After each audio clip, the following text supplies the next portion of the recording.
Veuillez vous asseoir. Bonjour, Monsieur le commissaire. Bonjour, Madame Lagraffière. Identification des parties pour les fins de l'enregistrement.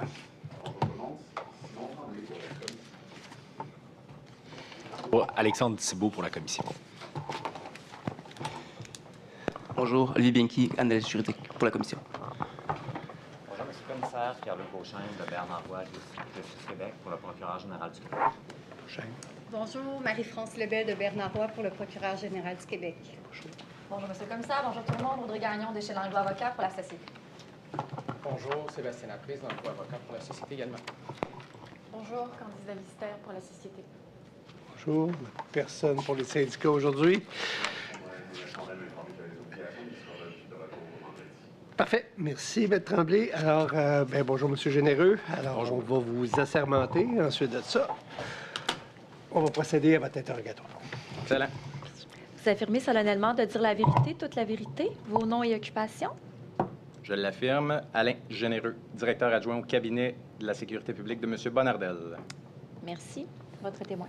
Merci. Donc, sans grande cachette, là, on reçoit M. Généreux aujourd'hui à titre d'attaché politique responsable du dossier de la SAC. On va le clarifier aujourd'hui, mais de l'été 2019 jusqu'à l'élection de 2022. C'est bien ça? Exactement. Parfait. Donc, petite question introductive. Parlez-nous de votre parcours académique et professionnel jusqu'à octobre 2018. Parcours académique, je suis titulaire d'un bac au HEC Montréal. J'ai aussi fait une attestation en règlement des différends à l'Université de Sherbrooke. Travailleur autonome pour la grande majorité de ma vie, grande majeure partie de ma vie. J'ai eu des entreprises, j'ai été consultant, conseiller et autres. Et puis, à l'automne 2018, je me suis joint à l'équipe de M. Bonardel à titre de conseiller politique là, au sein du cabinet du ministre des Transports.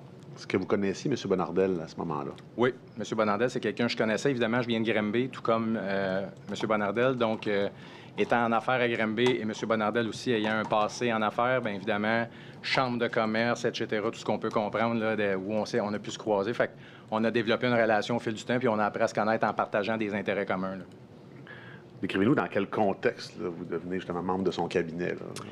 Bien, en fait, quand M. Bonardel a été élu, puis j'ai participé à la campagne électorale là, à titre de bénévole avec M. Bonardel dans Granby.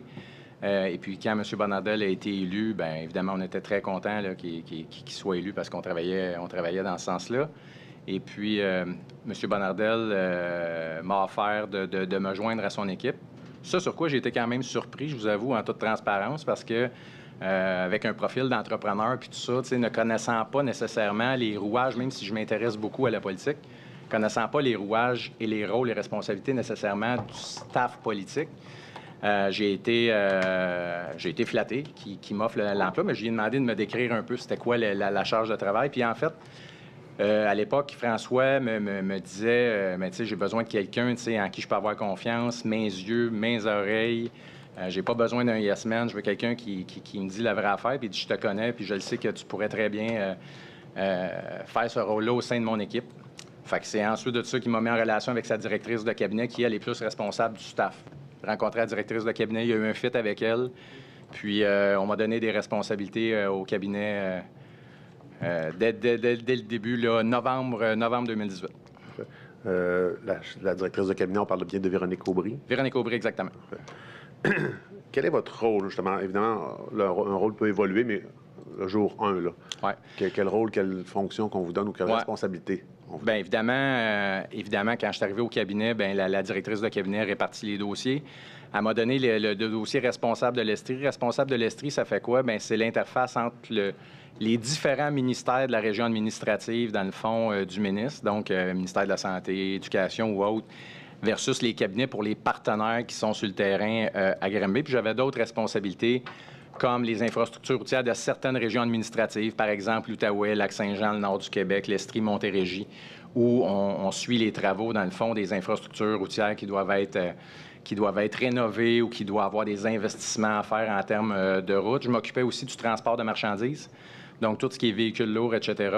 Je m'occupais aussi des véhicules hors route, donc 4 roues, skidoo, etc. Il y a des sentiers au Québec, il y a plus de 33 000 km de sentiers, donc évidemment, c'était une portion aussi de mon travail. Fait que ça résume en gros un peu les responsabilités que j'avais à l'époque.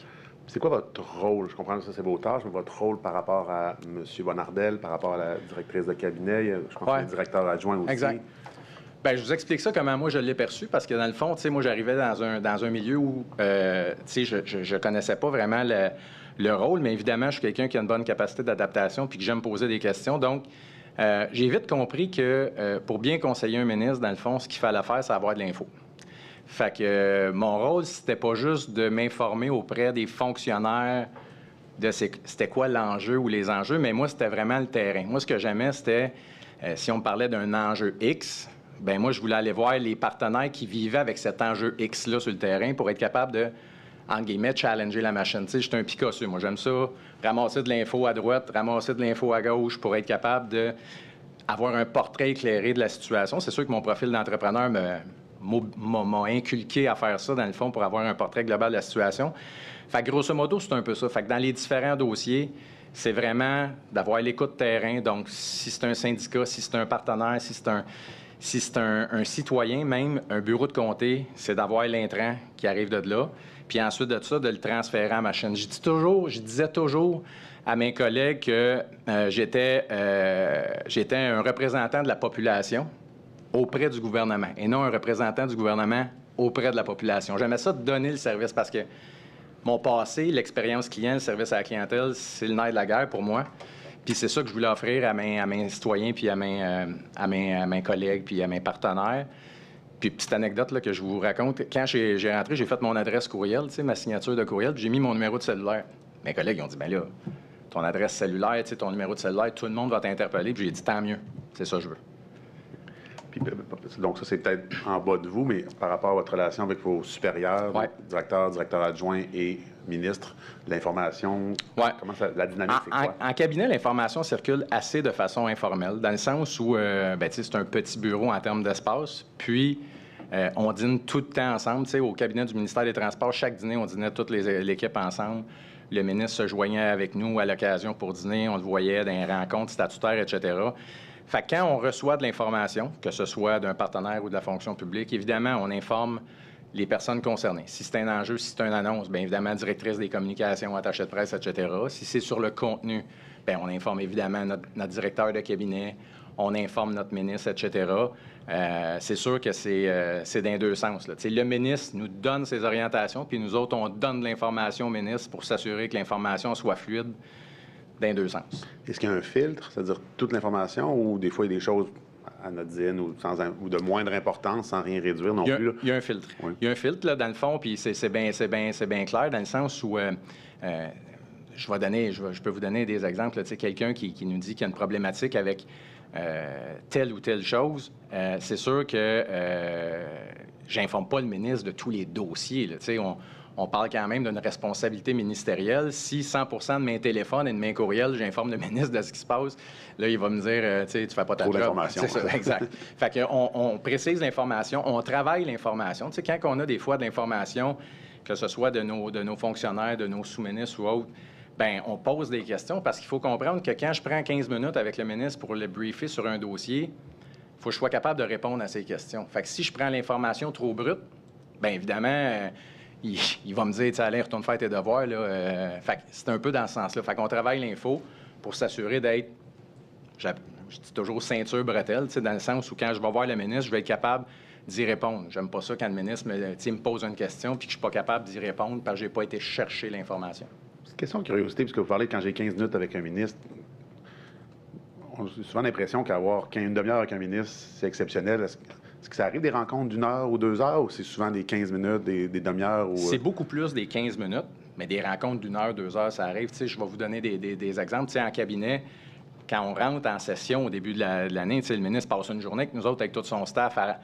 On parle des orientations, ce qu'on veut faire, etc. Tout le monde, on parle des dossiers. Le ministre nous donne son orientation stratégique. Fait qu'on a des rencontres, pas des lacs à l'épaule, mais des rencontres qui peuvent durer une journée, des rencontres qui peuvent durer 2-3 heures. Mais dans une année, c'est pas la norme.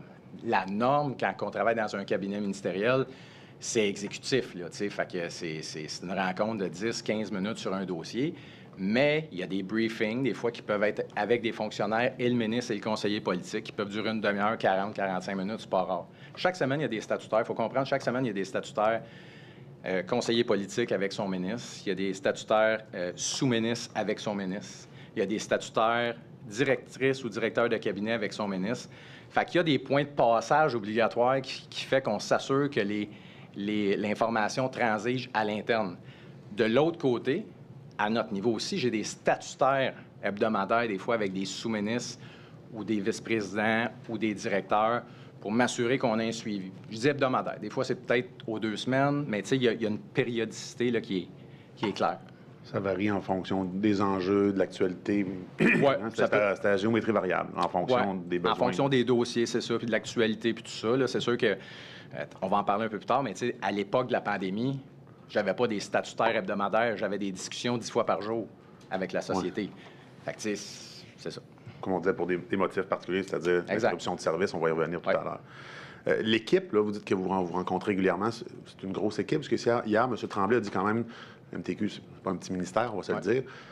Ça ressemble à quoi, l'équipe? Je comprends qu'il peut y avoir une certaine variation, mais... Bien, en fait, on avait une belle équipe, tu sais, on était chanceux. On avait une belle équipe diversifiée. Quand je dis diversifiée, c'est que on avait des hommes, des femmes, évidemment, mais on était une coalition, fait qu'on avait des gens qui venaient des conservateurs, des libéraux, des adéquistes, dont moi, je venais, puis tout ça. Puis, ça nous donnait un éclairage vraiment plus large que des fois d'avoir du monde qui pense tout pareil. Fait qu'on avait une belle équipe, on était une dizaine de mémoire. Chaque conseiller politique a des dossiers spécifiques. Pourquoi? Bien, c'est pour être efficient là, en termes de communication, soit avec le sous-ministre d'un sens ou les partenaires de l'autre sens. Puis, on a des adjoints qui sont soit responsables des agendas ou support, etc., aux communications officielles avec le ministère, puis on a des personnes aux communications. Fait qu'on a une ou deux personnes, bien, on a un attaché de presse et un directeur des communications le directeur planifie les communications de façon large. L'attaché de presse suit le ministre de façon quotidienne. Tu sais, je fais de la pédagogie un peu. Les conseillers politiques font les dossiers communs. Puis, le directeur de cabinet s'occupe des ressources humaines, des liens avec le bureau du PM. Puis, le directeur adjoint supporte la directrice ou le directeur de cabinet. Quand je parle à longueur des rencontres, encore une fois, pour bien comprendre le quotidien, c'est très intéressant ce qu'on entend. Là, mais donc, il part des rencontres de breufage en début de session, notamment. Avec les partenaires, est-ce que les rencontres, elles peuvent être longues aussi ou c'est souvent plus des rencontres de plus courte durée pour faire le point sur certains dossiers? Puisqu'on va... Bien, quand on parle de partenaires externes... Oui, bien, la société, par exemple, mais ça peut être d'autres. OK, bien, pour moi, la société, c'est à l'interne. Bon, les briefages peuvent être plus longs. Moi, quand je parle plus de partenaires, je parle plus de partenaires externes au gouvernement. Mais oui, des fois, il peut y avoir des briefages qui sont plus longs. Mais c'est rare que ça dépasse 1 heure. Là. Quand on est à haut niveau, dans le sens, un ministre et ou un staffer politique qui parle à un vice-président, on s'entend que quand on a un ordre du jour, puis on suit ça, puis on est efficient, bien, dans une demi-heure, 45 minutes, on a fait le tour là, des dossiers. Là. Et je reviens sur quelque chose que vous avez dit, vous êtes qualifié de picosseux. Oui. Pouvez-vous détailler un peu plus, là, en toute humilité, comme on dit, là, mais qu'on comprenne bien, c'est qui Alain Généreux? Oui, bien, tu sais, c'est sûr que ça vient de mon passé, évidemment. Tu sais, j'étais entrepreneur, puis tout ça, puis j'étais un peu un Thomas, moi. Tu sais, c'est sûr que j'aime ça poser des questions, puis contre-vérifier de l'information. Tu sais, j'aime ça comprendre. Je veux pas juste recevoir de l'information, puis... je suis perspicace. Tu sais, c'est d'ailleurs le compliment qu'un collègue qui vient un collègue du MSP vient de quitter m'a dit en quittant, il dit « Continue ta perspicacité ». Tu sais, je suis quelqu'un qui pose des questions, mais quand j'ai une réponse, je veux de la précision, je relance. Contre-vérifie, externe, interne, puis tout ça. Je trouve que c'est important dans une situation où on doit prendre des décisions, ou du moins orienter le ministre en fonction de ses décisions. Puis, c'est ça. Je pense que c'est ça le rôle d'un conseiller politique, de s'assurer que l'information qui lui est présentée est véritable. On avance dans le temps. Oui. On se ramasse à l'été 2019. Exact. À quel moment, donc, c'était pas clair hier pour M. Tremblay, il n'y a pas de date en tête. Là. Vous, est-ce que vous avez une date en tête? À quel moment vous obtenez le portefeuille, pas le portefeuille, mais les responsabilités de la SAC? Oui, j'ai pas de date en tête, mais moi, j'ai plus fin de l'été, début de l'automne, où il y a un remaniement de certains dossiers à l'interne. à l'époque, parce qu'il y a eu plusieurs remaniements de dossiers là, à l'intérieur du cabinet du ministère des Transports au fil du temps, parce qu'évidemment, la directrice s'adapte aussi en fonction de l'actualité et tout ça.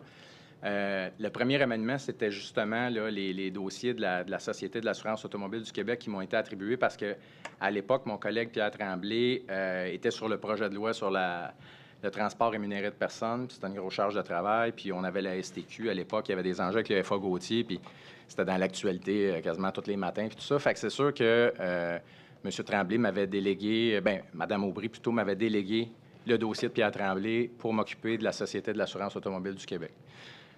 Le FA Gauthier, c'est un traversier qui Exact. est tombé en panne ou échoué. Exactement. Il y a eu quelques épisodes, là, frapper un quai, tomber en panne, etc., etc.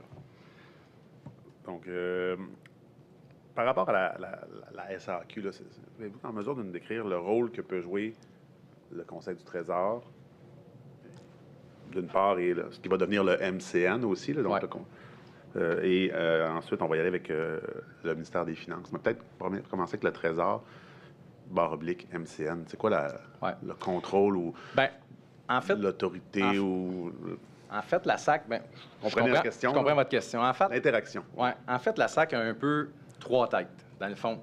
Il y a le ministre responsable de la SAC qui, lui, s'occupe de la gouvernance, entre guillemets, de la SAC, dans le sens où quel projet de loi, le service à la clientèle, les orientations, la sécurité routière, etc. Tu sais, les écoles, ça va loin, là, les écoles de conduite, le contrôle routier, etc. Au niveau financier, ce qu'on comprend, c'est que c'est les finances, dans le sens où, quand la SAC a des enjeux financiers, elle s'attache directement avec les finances. Dans le sens où c'est prêt, ça passe par eux autres. Exemple, il y avait une entente, on va le voir plus tard, mais il y avait une entente de remboursement déficit cumulé. Cette entente-là est prise avec les finances directement par la Société de l'assurance automobile du Québec avec le ministère des Finances. Puis on complète avec le Trésor. Le Trésor, lui, son rôle et responsabilité là-dedans, c'est plus, de façon générale, au gouvernement, les crédits budgétaires, les ressources, les ETC qu'on appelle les employés à temps complet. Fait que lui, il vient puncher ça, il vient valider ça. Fait que c'est un peu, si on veut, là, le portrait général des trois entités qui peuvent chapeauter, entre guillemets, la Société de l'assurance automobile du Québec ou les autres sociétés d'État. Puis le MCN, juste... le MCN est arrivé plus tard. Le MCN... vous quittez Android, là, peut-être pendant 8-9 mois que vous êtes au transport. C'est ça. Dans le fond, le MCN est arrivé après, sur la fin de mon mandat. Janvier 22. Mais c'est ça. Mais dans le fond, c'est un bras, dans le fond, qui était au Trésor avant. Vous avez raison. Puis lui, c'est sûr qu'il s'occupait des projets informatiques. S'occupe des projets informatiques, s'occupe aussi des, comme je disais, des ETC, etc., etc. Fait qu'il y a un lien aussi direct là, entre la Société de l'assurance automobile et le Trésor pour la suite, pour les opérations courantes. Toujours de votre point de vue, est-ce que vous constatez un changement de la dynamique avant versus après le 1er janvier 2022, soit la date où le MCN est officiellement créé? Non, pas vraiment de changement d'intérêt parce que j'avais, puis on va le voir plus tard, là, mais j'avais des discussions pareilles avec le Trésor avant pour m'assurer que certains dossiers, ils étaient au courant, puis que je fasse des suivis avec eux autres pour m'assurer, êtes-vous au courant de ci, êtes-vous au courant de ça, etc. Fait non, il y avait un lien, dans le fond, entre le Trésor, la portion, si on veut, MCN, qui n'était pas officielle avant janvier 2022, puis c'est ça. Ouais. Le projet CASA, c'est quand la première fois que vous entendez parler de ça?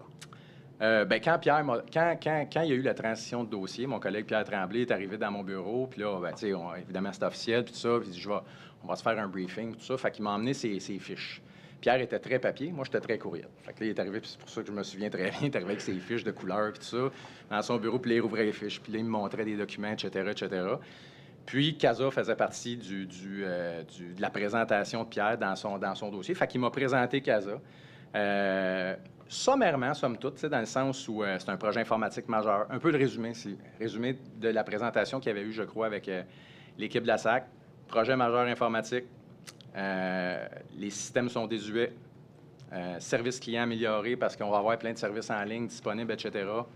C'est un projet de 458 millions qui a été fait en collaboration avec l'Alliance. Là, évidemment, à l'époque, que je ne maîtrisais pas tant l'Alliance, mais on comprend que c'est un partenaire externe. Puis, c'est un peu ça le topo qu'il me fait. Mais il me disait que le projet, tu sais, il y avait eu des rencontres, que le projet était sur les rails. Puis tout ça, évidemment, il était en briefing. Fait que, tu sais, passe à la prochaine fiche, tu sais, les autres dossiers, etc., les autres dossiers. Fait non, j'avais un briefing. Puis l'avantage que j'avais, c'est que Pierre quittait pas. Fait que, tu sais, si j'avais des questions, il était 2 portes plus loin. Puis, tu sais, je pouvais parler à ma guise, là. Puis, est-ce qu'il met une emphase particulière sur ce dossier-là par rapport aux autres? Non. Est-ce qu'il va vous parler d'un article de Pierre-Paul Biron qui est sorti en 2018 et puis qui faisait état, là, on l'a vu hier, je ne sais pas si vous avez écouté, mais on l'a vu hier, qui faisait sous-traitance en Inde, possibilité de dépassement de coûts. Là, on peut voir, mais vous parlez de quel article, vous savez de quel article je parle? Oui, bien, il a fait référence vaguement au fait que malgré, tu sais, puis il me l'a écrit dans un courriel aussi, là, tu sais, il me disait, tu sais, malgré ce qu'on a déjà entendu sur la SAC, puis quand il me disait ça, je n'étais pas au courant de ce qui avait été dit à la SAC à l'époque. Il me disait que maintenant, le projet, là, selon la SAC, était ses rails, puis que ça allait bien. Il n'y avait pas d'enjeu. Honnêtement, Pierre n'avait aucune préoccupation particulière par rapport à CASA.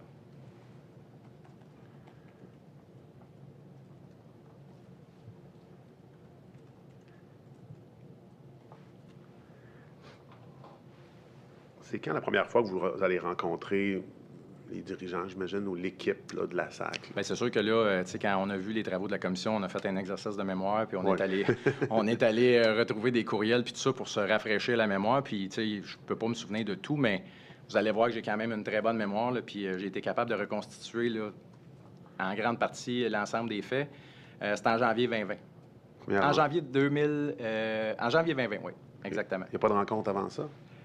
Avec la SAC de mémoire, je pense pas, mais peut-être. Peut-être qu'il y a eu une rencontre avec le conseil d'administration, mais c'était pas nécessairement sur CASA. J'ai eu une présentation CASA en janvier 2020 au cabinet, mais j'ai probablement rencontré de mémoire avec le ministre, quand j'ai fait le tour de mes courriels, là, une rencontre où le ministre a rencontré, dans le fond, les membres du CA là, par rapport à la SAC, mais c'était pas un enjeu CASA. Okay. Là, vous l'accompagnez, j'imagine. Exact. Okay.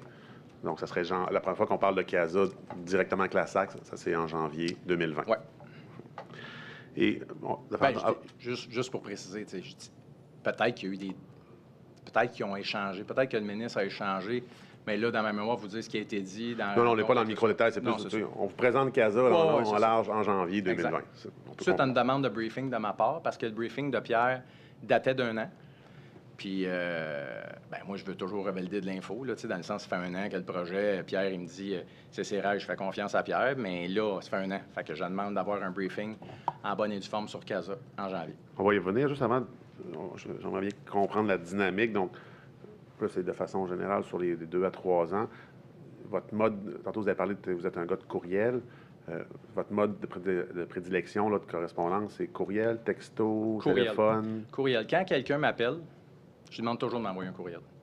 Parce que j'ai une mémoire, oui, mais pour mes suivis de dossier, ça me prend des courriels. Au nombre de volumes que j'ai, quelqu'un m'appelle sur la route, je prends toujours l'appel, il m'explique son dossier, c'est fait. Peux-tu m'envoyer un courriel? Fait que c'est le courriel. C'est quoi les principaux enjeux, là? M. Tremblay vous a bruffé sur les enjeux. CASA, OK, à ce stade-ci, selon votre témoignage, un dossier comme un autre. Est-ce qu'il y a d'autres dossiers, je ne serais pas plus chaud, mais que vous vous rappelez qui étaient d'actualité? Avec la Société de l'assurance auto? Dans le cadre du bruffage, là. Bien, mon bruffage, moi, il est sur CASA, en janvier 2020. Donc, c'est vraiment sur ce dossier-là qu'on... Excusez-moi, je parlais du bruffage de M. Tremblay. Ah, du bruffage de M. Tremblay. Quand vous avez le dossier de la SAC. Le bruffage de M. Tremblay, quand il m'a présenté ça, bien, il m'a parlé principalement de 3 dossiers avec la SAC. Il m'a parlé des plaques des vétérans, qui était un processus qui est en cours, puis qui était évolutif, puis tout ça, qui avait enclenché avec la SAC, puis tout ça, qui est en réalisation. Et il m'a parlé, à part CASA, des véhicules militaires. Les véhicules militaires, il faut se souvenir, là, c'est des petits Jeeps là, qu'on voit sur les routes. La SAC nous avait fait part d'une inquiétude par rapport à l'homologation de ces véhicules-là pour circuler sur le réseau routier. Fait qu'il y avait un enjeu avec ça. On voulait... la SAC nous avait fortement recommandé de les classer à part différent d'un véhicule routier standard puis tout ça. Fait qu'il y avait cet enjeu-là qu'il fallait travailler là, au fil du temps.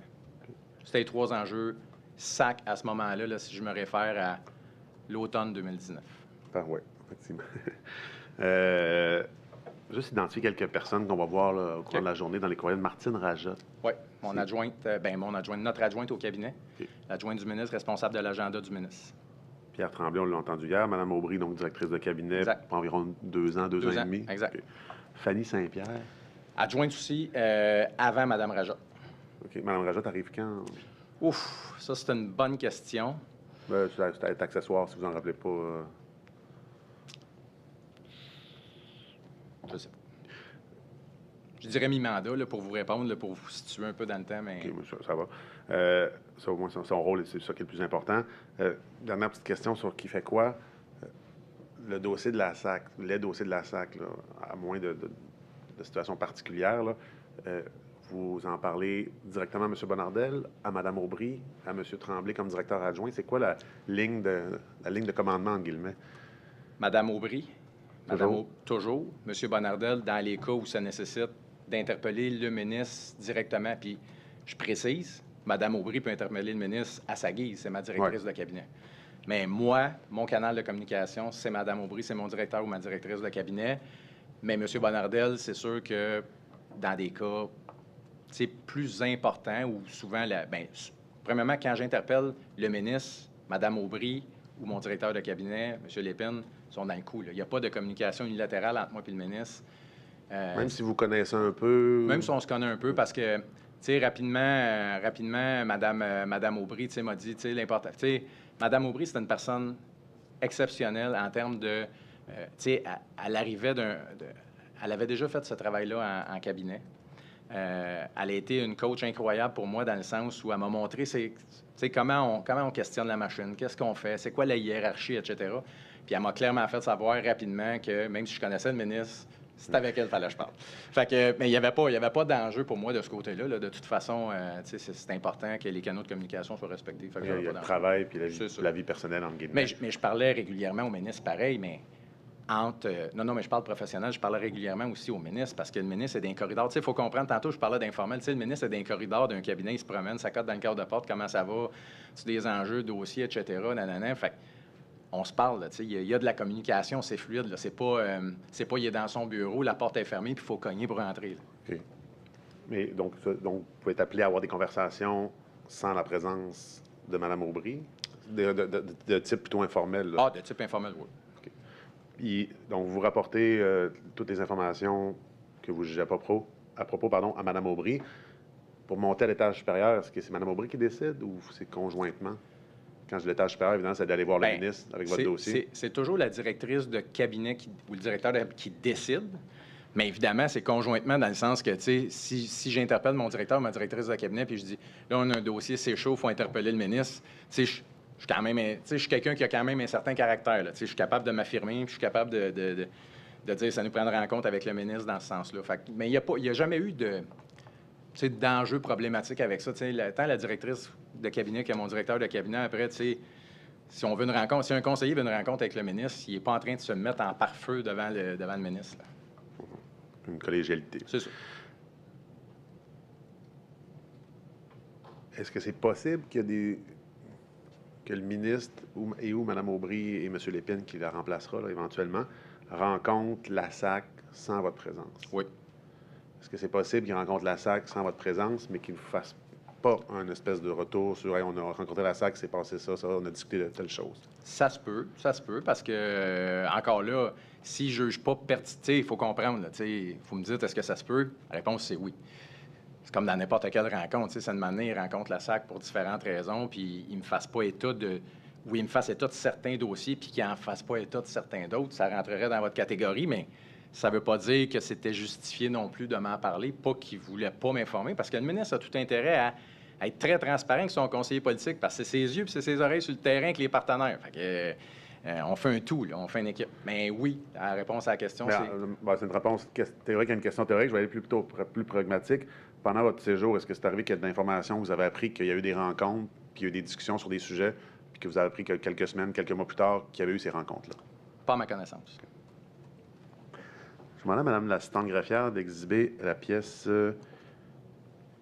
48P374. C'est une pièce qu'on a vue hier avec M. Tremblay. Puis l'historique, vous pouvez la prendre là, Excusez-moi, c'est AG 29. Attention, vous allez l'avoir à l'écran, je vais remettre dans le contexte. OK. C'est AG 29, je crois. Je ne l'ai pas sur je l'ai pas sur l'ordinateur, mais c'est pas grave. Je vais la consulter à l'écran. Sensiblement, c'est M. Joé Chartrand. Oui. Je pense qu'on a pris connaissance. Ça, c'est M. Joé Chartrand qui vous demande. Là, Ouais. nous sommes on l'a vu hier, on peut aller à la deuxième. On peut aller à la deuxième page. Si vous permettez, j'aimerais ça vérifier si le témoin a la pièce à l'écran. Il me dit ne pas l'avoir. Non, je ne l'ai pas. L'autre écran. Mais sur son écran, pour qu'il puisse voir les pages subséquentes. Merci.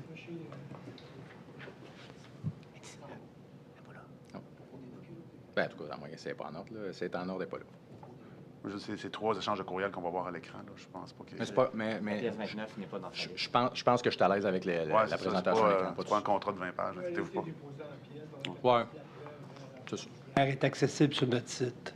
Donc, comme je vous dis, c'est un échange assez succinct, là, le 28 novembre 2019, donc quelques semaines après votre entrée, vos nouvelles responsabilités, pardon. Ouais. M. Joé Chartrand vous écrit, là, il vous demande, qu'il est à la recherche d'une fiche technique que vous auriez peut-être concernant les efforts de modernisation de la SAC. Et on parle de 620 dépensés par l'organisme depuis 2014. Puis, Laurence, peu importe c'est qui, là, qui indique que vous a donné peut-être l'information. Ouais. Donc, si on monte un peu, là, il va y avoir des échanges. Sensiblement, vous allez solliciter Pierre Tremblay. Exact. Parce que j'imagine que vous venez d'arriver en fonction, donc Exact. puis vous n'avez pas eu votre breuvage, donc pour vous, ça existe, mais Exact. sans plus. Et là, il vous répond ça. C'est quoi votre vous l'avez lu? Oui. Ouais, c'est quoi votre compréhension là, de sa réponse? Bien, suite au document que j'avais reçu, dans le fond, dans sa fiche, qui était un apron qui était très sommaire, des explications de Pierre, c'est là que j'ai demandé un briefing avec la SAC sur le projet CASA pour mieux comprendre, poser plus de questions, essayer de mieux nuancer tout ça, puis être capable de le vulgariser. Parce que le courriel que vous voyez de M. Chartrand, c'est des courriels qui rentrent à chaque jour. Oui, OK, c'est fréquent. C'est fréquent, dans le sens où un bureau de comté m'interpelle parce qu'ils ont entendu d'un média une affaire, puis lui s'intéresse à l'informatique, ou lui s'intéresse au service à la clientèle, ou un fournisseur Internet de son bureau de circonscription se dit « Hey, moi, j'aimerais ça, peut-être. » Tu sais, fait qu'on a des appels dans ce sens-là, fait que c'est usuel. Est-ce qu'on envoie des fiches techniques au WIP? La réponse, c'est non. On n'envoie pas une fiche technique du ministère. Tiens, je te forward l'information. On ne fait pas ça. Fait que c'est sûr que moi, le courriel, quand je l'ai reçu, premièrement, je reçois le courriel, j'appelle Joey, dans le sens où moi, j'appelle toujours, je fais un suivi téléphonique. J'ai eu ton info parce que là, j'ai vu dans mes courriels que je lui étais revenu après mon briefing de janvier avec la SAC en réponse. C'est sûr que je dois lui avoir signifié là, que si tu m'écris au mois de novembre, parce que moi, quand je reçois un courriel, je veux répondre dans la même semaine. C'est sûr que je dois y avoir signifié que je te pourrais revenir après un briefing, etc. Mais j'ai sûrement aussi précisé sa demande. Tu sais, c'est quoi tu veux exactement, etc. Puis, à mon souvenir, la réponse que je lui ai faite par rapport à la description technique du projet, sans rentrer dans le détail des montants, de l'échéancier, etc., ça lui convenait. C'est sûr que quand on voit la référence aux 620 millions dépensés, parce que je vois que c'est peut-être la piste que vous voulez aller, lui, c'était, de mon souvenir, lui, c'était pour positionner le projet qui avait entendu parler des nouvelles, mais il n'y avait pas de corrélation à ce moment-là entre le 620 millions puis le projet qui nous était présenté par la SAC, puisque le projet nous était présenté à 458 millions. Est-ce que ça va faire partie des questions que vous arrivez? Parce que là, dans les fiches... Bien, c'est parce que... L'Assemblée nationale, il y a une ligne quelque part qui dit 620 millions depuis 2014, vraisemblablement. Il faut comprendre, 620 millions dépensés depuis 2014, on ne fait pas référence nécessairement à CASA. Il n'y a pas de lien, même si Pierre, mon collègue, fait une référence en disant qu'il parle probablement de CASA, pas de lien entre 620 millions de dépensés. La SAC dépensait bon an, mal an, avant CASA, 25-30 millions par année en acquisition informatique.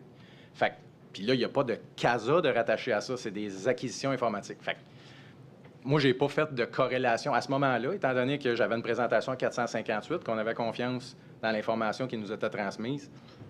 Moi, puis de toute façon, je n'ai pas transmis le 458 à M. Chartrand. Je lui ai expliqué le projet. C'est comme ça que j'ai poursuivi avec la SAC sur les bases d'informations qui m'étaient transmises. Okay. Lors de votre rencontre de janvier, juste avant, le 11 décembre 2019, est-ce que c'est possible qu'il y ait une rencontre avec Nathalie Tremblay et Dave Leclerc? C'est possible, c'est possible. S'il est à mon agenda, c'est possible. C'est peut-être la rencontre que je vous parlais, peut-être avec le ministre, là, mais c'est vague. Tu sais, honnêtement, c'est pas vague. J'ai pas de souvenir précis du 11 décembre. Donc, en janvier, là, lorsqu'on vous présente ça, est-ce que vous revenez sur le fait que vous avez été interpellé puis qu'on parle de 620 millions depuis 2014 pour essayer d'avoir un peu de clarification sur ce montant-là qui est important? En fait, je fais pas de corrélation entre le courriel 620 millions et le 458. La rencontre, c'est un briefing sur CASA, puis je leur demande de me soumettre l'information. Puis eux autres, dans le briefing, ils me donnent un appront, tu sais, puis pour eux autres, là, le projet, c'est clair. 458 millions. On voit ici c'est quoi le mode de gouvernance. On voit c'est quoi les avantages, les services qui vont être donnés, etc., qui ont une entente avec une alliance pour le service, puis que le service, pas le service, mais le projet CASA est géré par la SAC, sont le maître d'œuvre du projet, mais que se sont entourés de partenaires externes pour mitiger les risques. Fait que moi, à ce moment-là, ma compréhension, c'est ça coûte 458 millions, mais la SAC participe au projet avec ses ressources internes pour livrer le projet. À ce moment-là, je recule en 2019, on ne me chiffre pas la contribution de la Société de l'assurance automobile dans le projet. Moi, dans ma tête, le projet, c'est 458 millions. Et les ressources internes déployées à travers CASA, c'est les mêmes ressources internes qui sont déployées à la SAC pour supporter le projet informatique. C'est comme ça que je comprends le briefing en janvier 2019. Donc, je dois comprendre de votre réponse que pour vous, de votre compréhension... Janvier 2020, excusez. Oui. Pour vous, dans votre compréhension, il n'y a pas de question d'ETC supplémentaire? Est-ce que c'est ça que je dois comprendre? Non, à ce moment-là, tu sais, on voit, ils nous présentent les ETC, mais la proportion de la SAC, pour nous, c'est des employés de la SAC. Qui sont déjà en mauvais français sur le payroll. Là. Exactement. On va regarder, Mme l'assistante greffière, la pièce AG 63. Vous l'avez, là.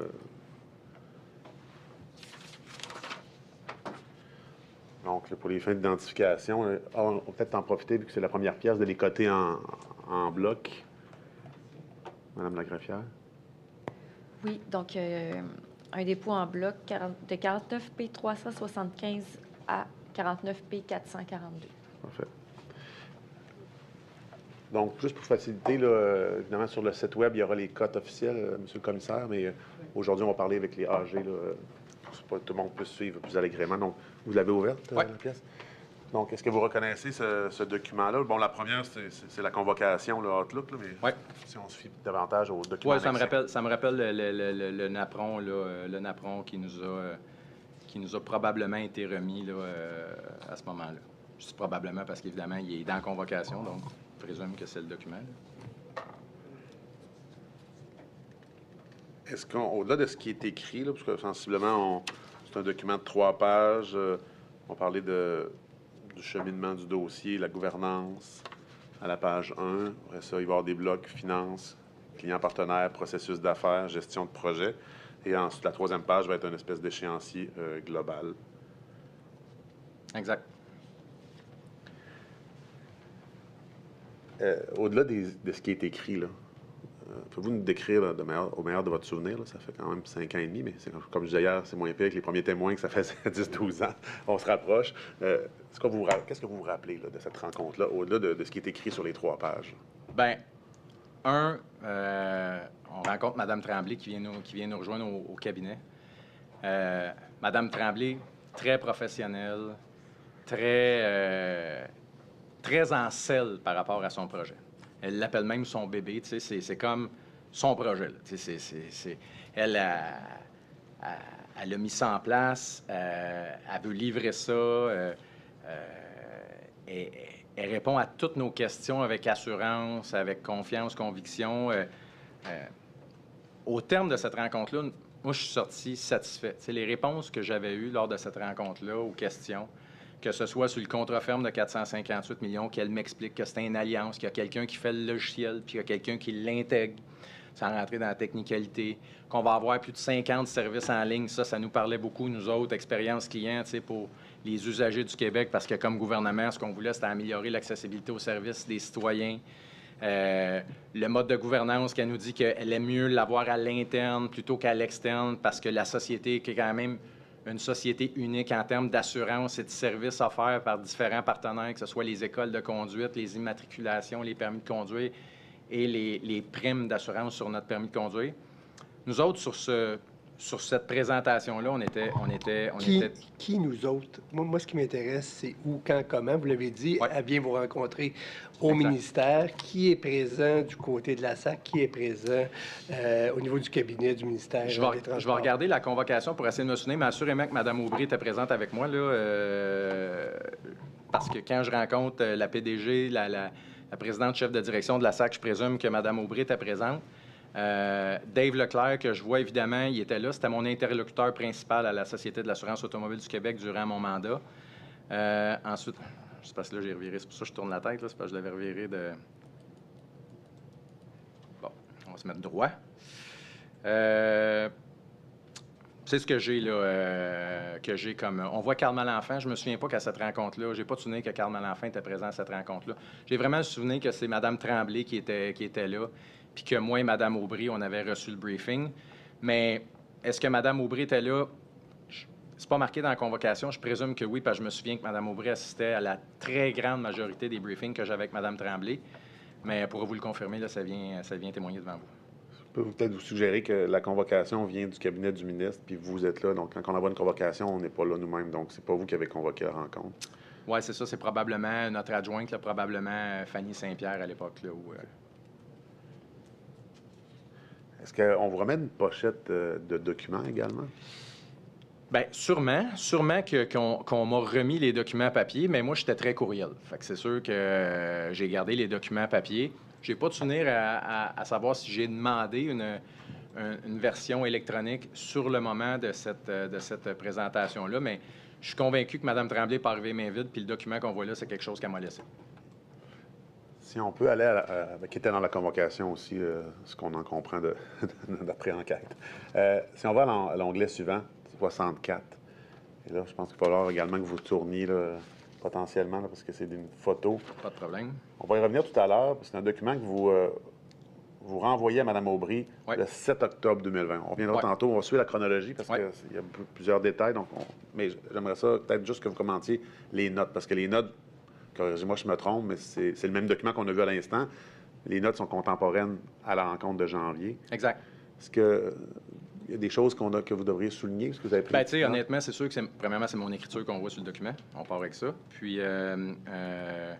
comme vous voyez, je suis un gars qui, quand j'ai une rencontre, je fais des dessins, je fais plein de... Fait que c'est sûr que ce qu'on voit là-dessus, il n'y a pas rien de particulier, là. Je relis les notes, là, pendant que...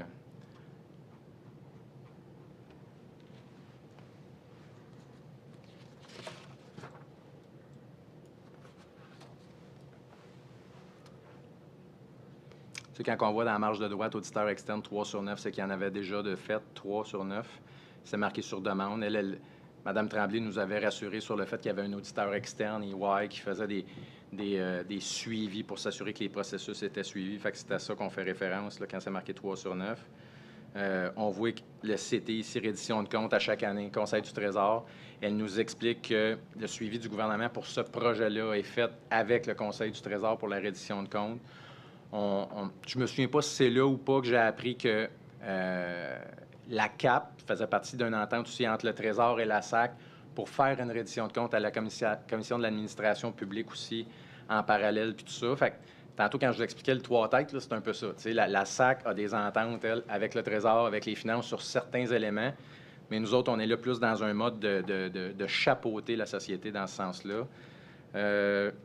En plus de ça, elle me parle je note ici 218 millions, remboursement 27 ou 28. On parle des remboursements du déficit accumulé. Ça, c'est dans ma note de droite, où elle nous dit qu'elle a une entente avec les finances, que ce projet-là va se servir. Bien, en cours de route, elle fait des remboursements. Elle était même en avance. Je me souviens plus si c'est là ou un peu plus tard dans l'année, mais elle était en avance sur la cédule qu'elle s'est engagée avec le ministère des Finances. Donc, elle était très fière de ça. On voit aussi 50 services mobiles. Juste si vous glissez à la deuxième page, le dire pour qu'on puisse à l'écran... À votre droite, c'est l'écran de ce qu'on voit tout le monde, mais juste si vous changez de page, le dire pour que la... OK, non, il n'y a pas de souci. J'étais à la même page, je faisais juste scroller plus bas. OK, il n'y a pas de souci. Ensuite de ça, c'est ça, 50 services mobiles.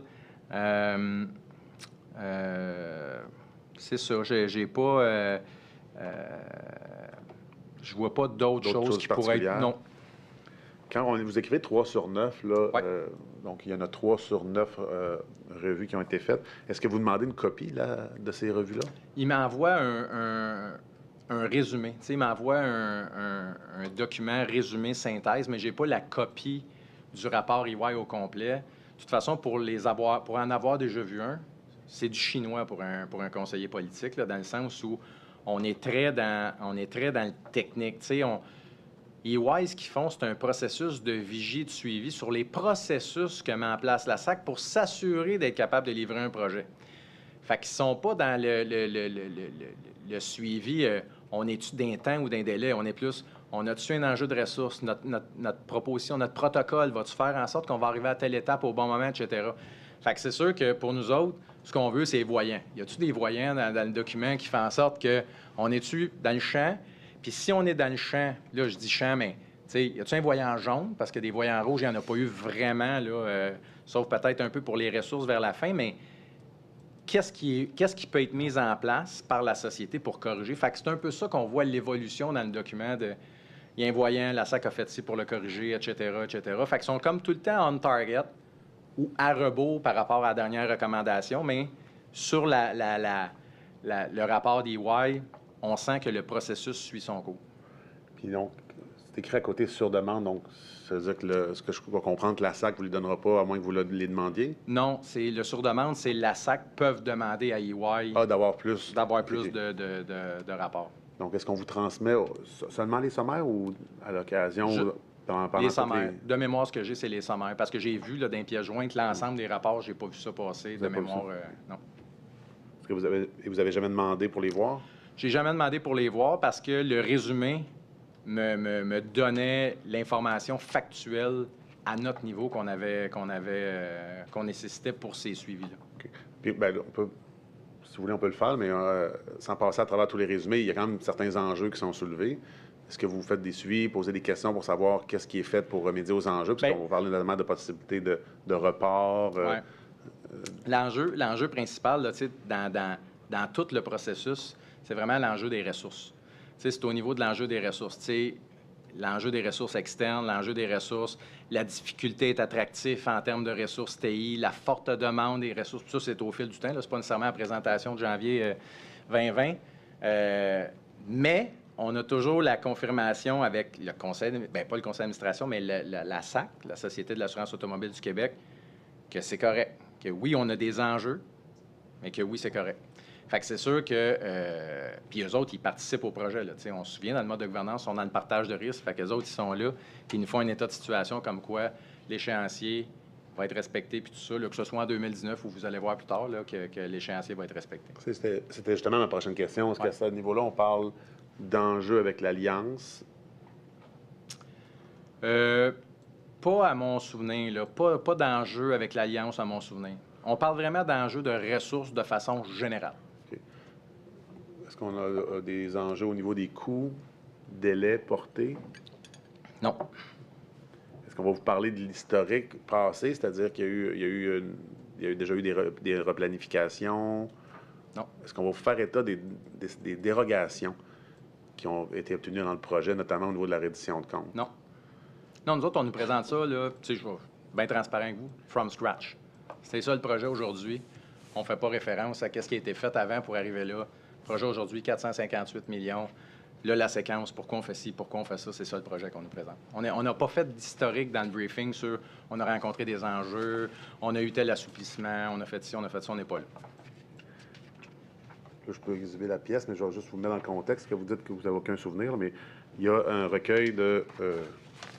je réfère ici aux pièces 24P, 56, 57, là, mais on peut peut-être l'afficher, la 57 à l'écran, on l'a vu... excusez, c'est la... Non, vous ne l'avez pas, on va la mettre Okay. à l'écran, mais à l'article 16, mais sensiblement, je vous mets dans le contexte, encore une fois, là, vous dites que vous n'avez pas de souvenir, donc c'est juste pour m'assurer de votre réponse. Donc, les règles relatives aux demandes d'autorisation de projet et aux outils de gestion en ressources informationnelles. À l'article 16, on prévoit que s'il y a des dépassements de coûts, de portée, de délai, il faut aviser le DPI, puis la SAC va aller chercher une dérogation pour, au lieu d'aviser le DPI puis le dirigeant d'organisme, on va désigner quelqu'un au sein de la SAC qui va jouer ce rôle-là. Est-ce que cette dérogation-là a été portée d'une façon ou d'une autre à votre connaissance Non. pendant votre séjour au cabinet? Non.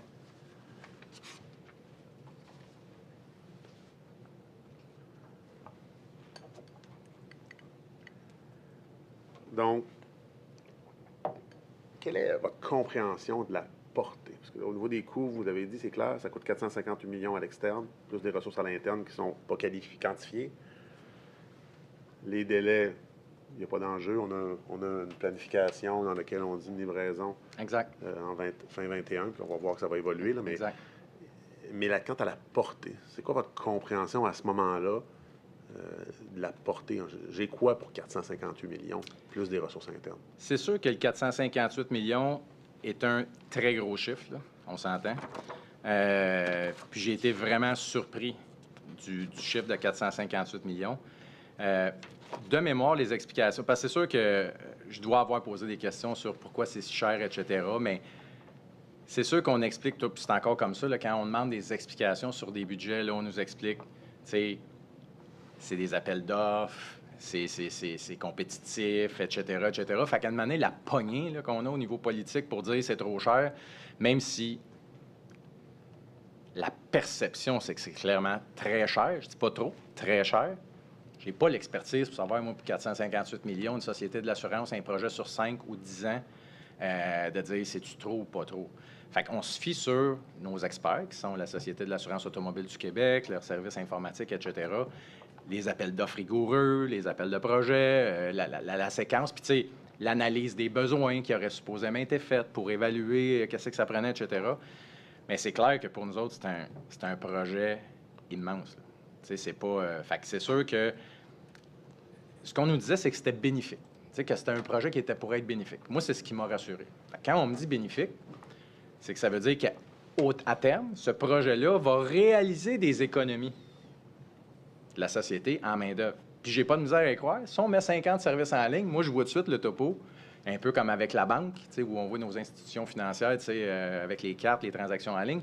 J'ai pas de misère à le croire en 2020 que si on permet à des gens de se transférer un véhicule particulier à particulier sans aller à la SAC, qu'on va réaliser des grosses économies. Fait que nous autres, la portée du 458 a été rassurante dans le fait où on augmentait le service à la population en termes de flexibilité, d'agilité pour être capable de faire des transactions la fin de semaine, le soir, la nuit, transférer des véhicules, imprimer nos certificats d'immatriculation, etc., etc. Est-ce qu'on vous mentionne que 2 ans plus tôt, lorsqu'on a un CT pour avoir un mode pour avoir un mode d'octroi spécial, c'est-à-dire des critères ou des modalités plutôt d'appel d'offres particulières, est-ce que ça s'est fait état? Non. Jamais. Quand je dis jamais, c'est jusqu'en 22. Là. Aujourd'hui, on en sait beaucoup Oui, plus. c'est ça, exact. Mais non, mais à ce moment-là, tu sais, je fais un témoignage aujourd'hui en fonction du moment. Là, tu sais, je ne suis pas en train de... C'est ça. Même si j'ai pris connaissance du rapport de la VG, etc., moi, je vous ramène en 2020, non. Puis est-ce qu'on fait état que dans ce CT-là, on estime que ça va coûter 125 millions? Bon, on dit 200, mais 75 millions de ressources internes et 125 millions. Donc, on estime 2 ans plus tôt que c'est un contrat de 125, alors que 2 ans plus tard, on est à 458. Zéro. Moi, je suis parti vraiment, là, comme je vous dis, from scratch, 458. C'est ça le projet. Au fond, c'est aujourd'hui, en janvier 20... Ben aujourd'hui, jadis, en janvier 2020, voici l'état de situation, voici où est-ce qu'on s'en va. Oui, exact. Puis c'est pas juste voici l'état de situation. Moi, dans ma tête, c'est un projet de 458 depuis le début. Là. On ne me présente pas l'historique. Fait que moi, on me fait une mise à jour, un état de situation. Donc, moi, ça a toujours été dans ma tête un projet de 458. Est-ce qu'on parle à ce moment-là, dernière chose, bon, je parlais de délai un peu, mais de replanification future de la L2? On n'est pas là encore. Là, on est en janvier encore, là. On n'est pas là. Okay. Puis, est-ce que vous comprenez ou est-ce qu'on vous explique que pour 458 millions, j'ai 3 livraisons, bon, la 0, la 1, 2, 3, non. Et la récurrence jusqu'en 2027? En fait, on nous explique pas ça clairement comme ça, 1, 2, 3. On nous explique que, dans le fond, ce qu'on nous explique, c'est que le back-office, qui est la livraison 1, est en cours. Est sur le point d'être livré, ou est livré même, je pense, là, à 2010. En tout cas, on est border. Puis que, mais on ne dit pas L1, L2, L3. Puis on nous dit, la prochaine étape, c'est ce que le client va percevoir. Donc, toute l'interface avec le client.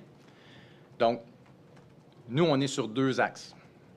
Il y a un bout qui est fait, back-office, puis là, on va déployer ce qui s'en vient, c'est-à-dire les services aux clients. Le volet même, je dirais, L3, indemnisation, c'est flou dans ma mémoire. Dans ma tête, c'était dans le package deal. Tu sais, dans cette présentation-là, en janvier 2020, c'était comme l'indemnisation, le L3 ou le L2, c'était la même affaire, c'était un service au client. Je vais revenir à la pièce AG 64, Oui. à la page 2, Madame l'assistante greffière. C'est la page là, qu'on a la ligne du temps pour l'échéancier. Ouais. là. Vous m'excuserez, c'est petit, il faut que j'enlève mes lunettes. Mais on voit, si vous l'avez devant vous, là, Oui. est-ce que c'est votre écriture? Là? Oui. Mais je vois des plus 6 mois. Est-ce que vous êtes en mesure de nous dire vos notes? Qu'est-ce qui est écrit? Je vais essayer de relire ça avec un regard. Ah, ça va peut-être être mieux à l'écran.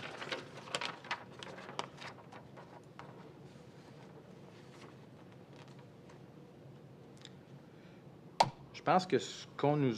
Je vais de mémoire, là, mais de ce qu'on nous a rappelé, c'est que il y avait peut-être un délai là, ou quelque chose qui faisait qu'on reportait de 6 mois la livraison. Tu sais, parce qu'on voit la livraison 2 là, de 6 mois, mais c'était pas un report. C'était pas un report dans le cadre d'une replanification. C'était plus un ajustement de livraison. Nous autres, il faut comprendre que, tu sais, j'ai fait une petite barre avant. Tu sais, vous voyez, là, j'ai fait une petite barre avant, puis comme plus 6 mois. Dans le rond jaune, c'est comme si le 6 mois, il était déjà présenté dans le plan de match, là. Dans le sens qu'on voit la fin de la... Si j'étais à la page 2, là, juste pour que tout le monde suive, là, à la livraison 2, on voit un onglet rectangle jaune. Puis j'ai fait une ligne verticale au milieu de 2021. À droite, là. Oui, à droite, au milieu de 2021. Puis là, j'ai marqué plus 6 mois dans un rond avec une flèche à droite, ce qui nous amène à la fin 2021. Donc, c'était juste l'explication qu'on me donnait, de je vais de mémoire, par rapport à ça. Puis à gauche, tu sais, j'ai marqué rareté de main-d'œuvre. Il n'y avait pas d'impact sur l'échéance proprement dit, mais on voit qu'eux autres, il y avait un enjeu là, par rapport à ça ici de 6 mois qui fait qu'on arrivait au 31 décembre 2021 avec la livraison. Mais si on regarde là, à gauche, moi, j'étais pas à la rencontre, mais Ouais. bon, je sais lire quand même. Échéancier global préliminaire. Oui, Puis à droite, c'est l'échéancier global confirmé. oui. Donc, moi, je comprends qu'il y a eu un changement de Mais replanification au niveau des livrables. Ça, est-ce qu'on peut s'entendre là-dessus? Oui, ça, je comprends, je le vois, je le constate, mais par rapport à ce qui nous était présenté en termes de livrables lors de mon briefing de janvier 2020, il n'y avait pas de changement à venir. Dans l'échéancier global préliminaire, je pense que c'était quelque chose qui était prévu initialement. Là, j'y vais de mémoire, honnêtement. Oui, là, non, tu sais. allez-y. Mais, tu sais, j'y vais de mémoire, mais de ce que je me souviens, c'est aujourd'hui, on était global confirmé. J'ai le briefing confirmé, mais le préliminaire, c'est quelque chose qui venait d'avant le briefing. Probablement qu'on me présentait l'évolution, là. Bien, moi, le constat que je fais, c'est qu'à un certain moment dans le projet, on a un livrable 2 là, début 2020, là, si je me fie au rectangle jaune. Puis on a un livrable 3 en décembre 21, Ouais. le bleu. Ouais. Et là, dans le confirmé, ce qu'on va vous dire lorsqu'on vous rencontre Exact. en janvier 2020, on va dire que la livraison 2 est maintenant rendue au 31 décembre, fin 21, puis que la 3, fin 22. En fait, on ne me dit pas maintenant. On m'explique qu'avant, c'était ça l'échéance. Mais dans la présentation, c'est ça qui est confirmé. Fait que moi, je pars toujours avec la prémisse que c'est livré en janvier 2022. J'ai pas de... Tu sais, dans la présentation, on me dit pas... On me dit qu'il y a un plus 6 mois. C'est pour ça que je mets la barre dans le fond, là, tu sais, puis que je fais plus 6 mois. C'est qu'avant, ça devait être la barre. Puis là, on me dit qu'il y a plus 6 mois. Mais on me le présente déjà comme un livrable en 2022. Fait que quand vous me parlez de replanification, est-ce que vous avez entendu parler de replanification? Moi, je fais référence, parce que je connais la suite, à la replanification qui a eu lieu. Il n'y a pas cette discussion-là à ce moment-là. On fait référence à, là, on va livrer en janvier 2022. Puis, si on prend ce qui était prévu avant la présentation, parce que moi, le préliminaire, là, c'est pas quelque chose...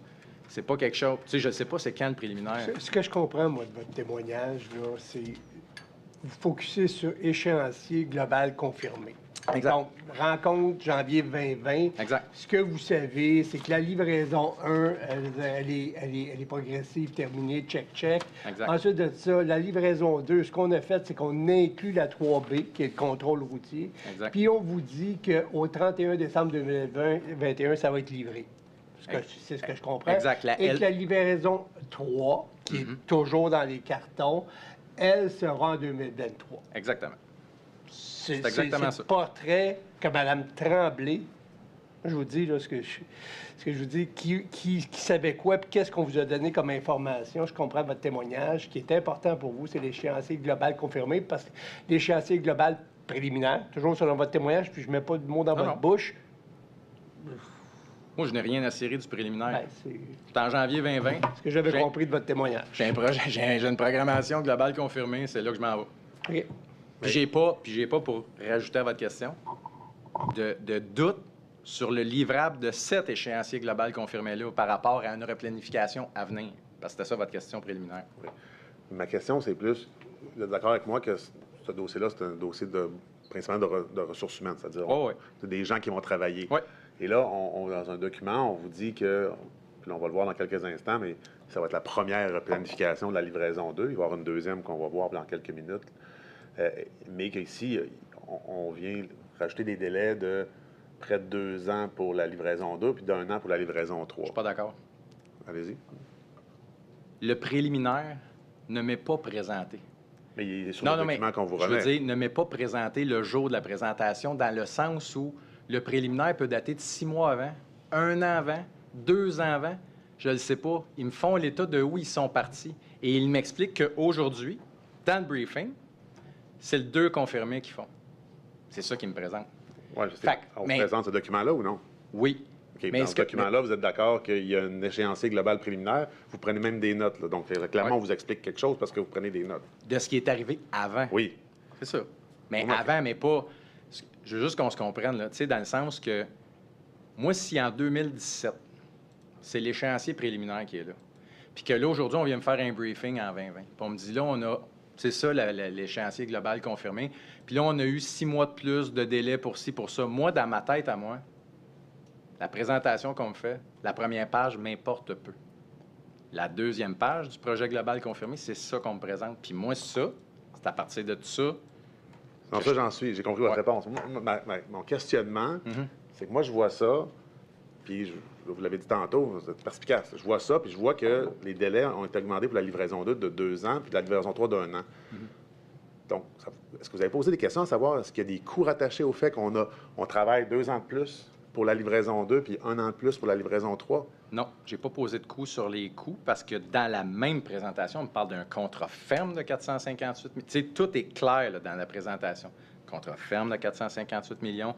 Puis là, l'échéancier global confirmé, c'est ça. Puis on a un partenaire avec l'Alliance, etc., etc. J'ai aucune... Tu sais, puis moi, je regarde la photo d'aujourd'hui, je regarde en avant. Tu sais, je veux dire, même si on me présente ça aujourd'hui, puis qu'il y a eu des enjeux dans le passé, peu importe c'est quoi les enjeux, je veux dire, ça m'avancera à rien de savoir pourquoi, il y a 2 ans, on a retardé le projet de 6 mois ou on a retardé le projet Ça, je suis d'un- d'accord, le pourquoi, mais Ouais. les conséquences financières, notamment, On me est-ce que ça présente... ne serait Ben, pas une question qui Maître serait Tremblay, intéressante? on me présente le coût, l'échéance, par la PDG, puis elle est solide, elle est claire, aucune nuance. Je pars de là. Est-ce que vous explique qu'il y a eu une certaine forme de replanification? Non. Est-ce que vous avez reçu le sommaire de la 3e revue? Le sommaire de la 3e revue. On peut peut-être... je vous invite à le prendre, c'est l'onglet... C'est-tu dans- OK. Oui, c'est AG 46.3, je crois. Les petits changements de dernière minute, là.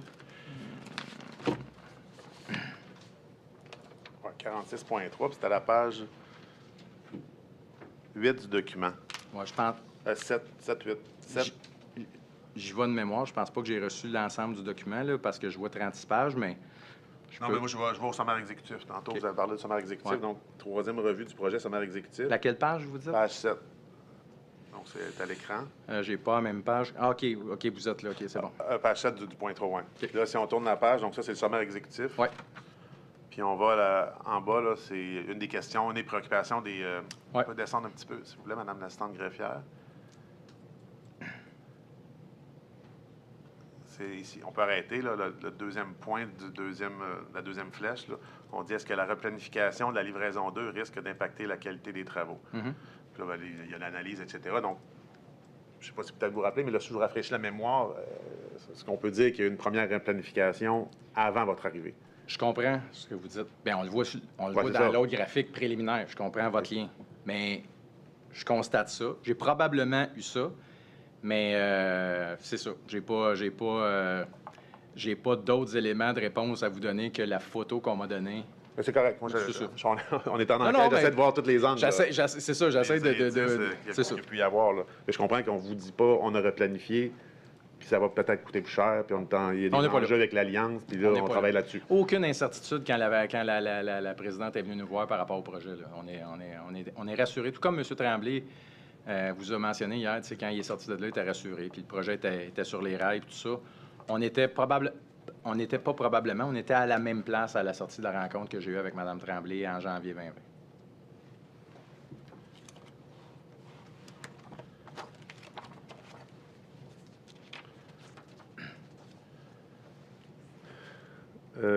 AG36. Donc, on fait un petit saut dans le temps. On est rendu le 5 mars 2020. C'est à la veille, presque littéralement, de voir nos vies changer. Oui. Et juste avant que vous nous parliez du changement, des perturbations de la COVID.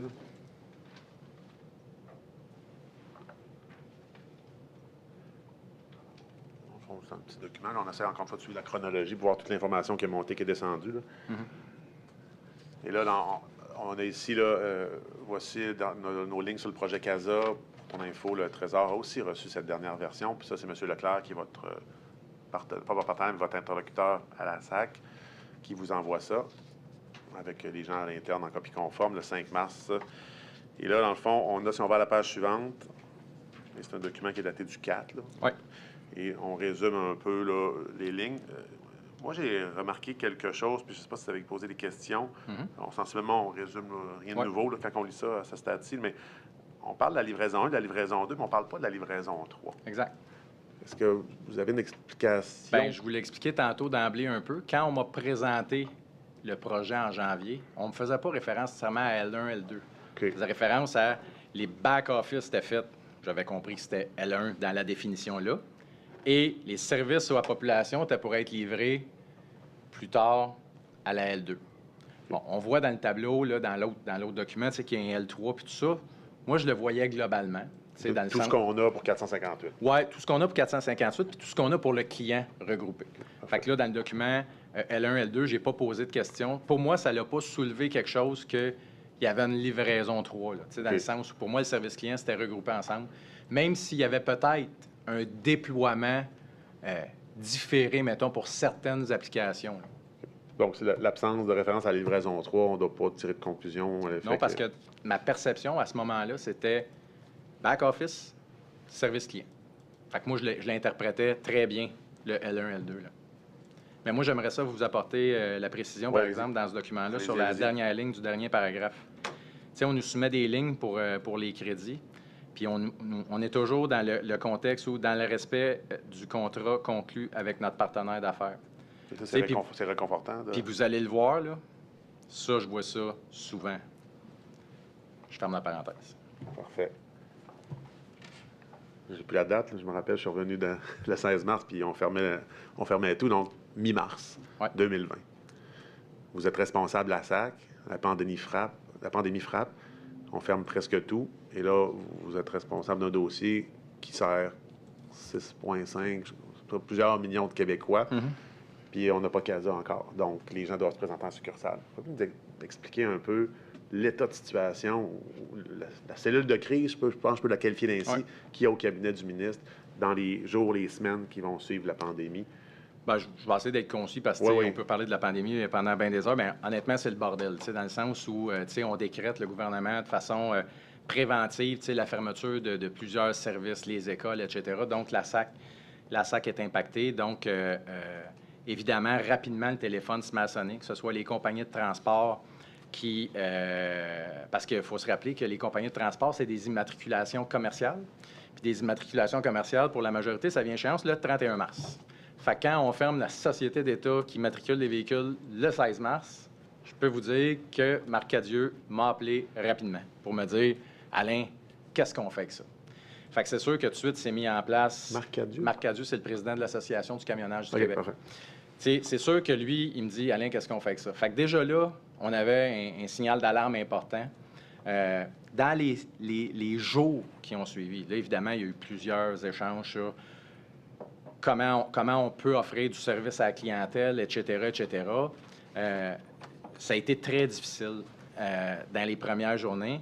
Et là, est rapidement arrivé, là, je m'en vais début avril, où il y avait des véhicules qui se promenaient non immatriculés au Québec, où il y avait des permis de conduire non valides au Québec, où les corps de police, on leur demandait de la souplesse, tu sais, parce que là, il pouvait bien donner un ticket à Alain Généreux parce qu'il n'a pas son permis de conduire valide, mais Alain Généreux ne peut pas aller à SAC avoir son permis de conduire. Fait que c'est enchaîné un paquet d'enjeux collatéraux au fait que la SAC soit fermée. Et rapidement, oui, on a mis une cellule de crise, on peut l'appeler comme ça, là, dans le sens que, tu sais, Dave Leclerc, moi, certaines personnes de la SAC, au cabinet, on travaillait sur un plan. Puis on a rapidement demandé, là, le ministre m'a demandé de faire ça, tu sais, je fais un état de situation de c'est quoi le backlog. Tu sais, déjà au début avril, c'est quoi le backlog? Parce que... Et je vous dirais que déjà au mois de mai, on avait 9 mois de retard pour les cours de conduite. Juste au mois de mai. Juste le fait de ne pas pouvoir prendre des examens de conduite. Fait que ça a été tout un bordel de ramener ça. On a regardé différentes stratégies là, quand il y a eu le retour progressif. Rouvrir les... Là, je saute des étapes, mais les écoles de conduite ne donnaient plus de cours. Fait qu'il y a des gens qui attendaient après le permis de conduire pour retourner à l'école en septembre. Quelqu'un qui reste en Gaspésie, qui n'a pas accès à un cours de conduite, puis qui va à l'école à Québec.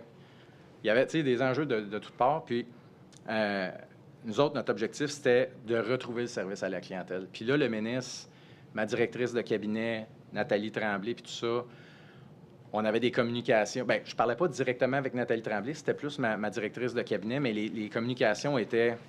Là, votre priorité, votre seule priorité, c'est de ramener le service à la clientèle de la SAC. On regardait toutes les options. On regardait pour ouvrir la fin de semaine, élargir les heures de soir, ouvrir des centres de services temporaires mobiles dans des roulottes pour être capable de desservir la population. On était dans ce climat-là, je dirais, du 16 mars à aller facilement à l'automne, où c'était... À l'automne, il y avait encore des retards, mais là, tu sais, on était revenu, tu sais, là, parce que... L'hémorragie était stoppée. Bien, était stoppé, mais tu sais, on a eu une petite rechute en janvier, tu sais, c'était pas parfait, mais on avait au moins un plan de match, on était capable de rassurer les citoyens, de rassurer certains partenaires, puis tout ça. C'était comme revenu un peu à la normale, mais beaucoup d'enjeux par rapport à ça. Une rencontre dans votre agenda avec Véronique Aubry, Nathalie Tremblay, Dave Leclerc et Myriam Régnier le 13 mai 2020. Peut-être pour rafraîchir la mémoire, c'est AG3, là, mais pas obligé non plus de l'afficher à l'écran. C'est juste une convocation. Est-ce que vous savez si cette rencontre-là a un lien ou un autre avec CASA? Non, parce que, tu sais, stratégie... Bien, premièrement, je prends le titre. Des fois, je sais que le titre, des fois, ça peut être trompeur, là, mais non, assurément que on était vraiment en lien avec le service à la clientèle. Tu sais, pour de vrai, on se remet dans l'optique où le projet CASA n'est pas un enjeu pour nous, parce qu'on est à ce moment-là, on n'est pas dans un enjeu avec CASA. Notre enjeu, c'est le service à la clientèle. Là. Fait qu'on est vraiment dans cette situation-là. Le 28 mai, là, je voudrais faire AG 12. Oui.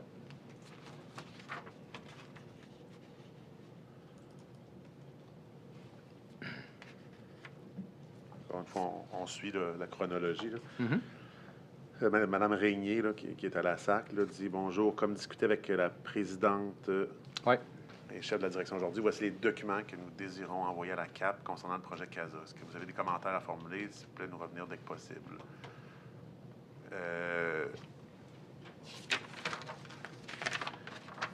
Donc là, on a un document, si on va à la page 2,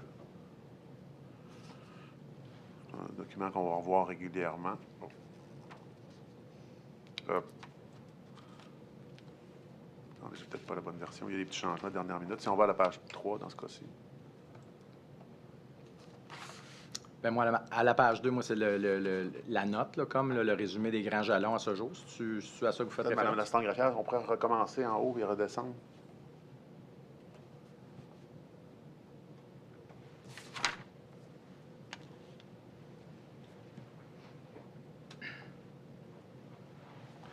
C'est ça, donc on soumet le document pour la CAP. C'est ça, Ouais. Mme Aubry dit OK avec moi. Puis là, Mme Régnier dit merci. Et là, la page 2 que moi j'ai, là, c'est peut-être la page 3, c'est une espèce de tableau avec du bleu. OK. Quelle page vous avez? Ouais, moi, c'est à la page 4, mais... 4? OK, bon, pas page 4 dans ce cas-là, s'il vous plaît, Mme l'assistante greffière.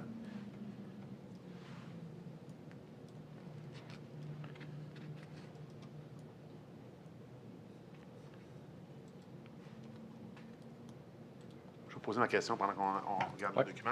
Est-ce que tous les documents qu'on envoie à la CAP doivent obtenir l'approbation du cabinet? Non. Non? Dans le fond, sous-entend, c'est pour information, en fait. Tu sais, je comprends le courriel qu'on voit, là, mais, tu sais, en fait, l'entente qu'il y a avec le Trésor versus la reddition de compte de la CAP, de la Société de l'assurance automobile du Québec à la Commission de l'administration publique, c'était en fonction d'une entente avec le Trésor. Ils ont l'obligation de faire une reddition de compte. Quand on nous envoie le document, je le lis beaucoup plus que c'est pour information, pour approbation, là. OK. C'est ça on veut savoir. Ouais.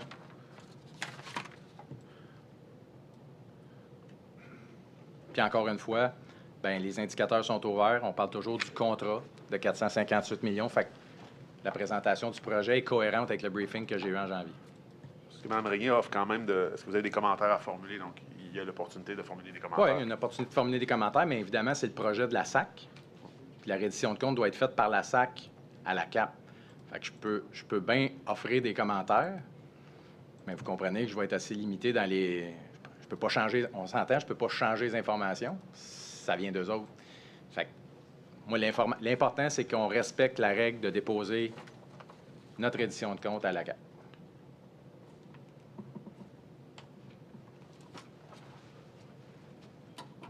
Mais est-ce que vous pourriez changer le libellé quand même? Je l'ai jamais essayé. Fait que je ne sais pas, mais ça reste que pour moi, c'est un document pour information. Tu sais, c'est assez factuel, là, comme vous voyez, tu sais, on voit les grands jalons des dates, c'est quoi les choses. Changer le libellé-là, ça ne s'applique pas. Les mécanismes internes, je ne peux pas changer le rapport de reddition de compte permettant l'approbation d'un suivi de chantier. C'est assez factuel comme information, là. Fait que je vois pas quel libellé. Il n'y a pas de texte vraiment, là. C'est plus... C'est ça, un état de situation.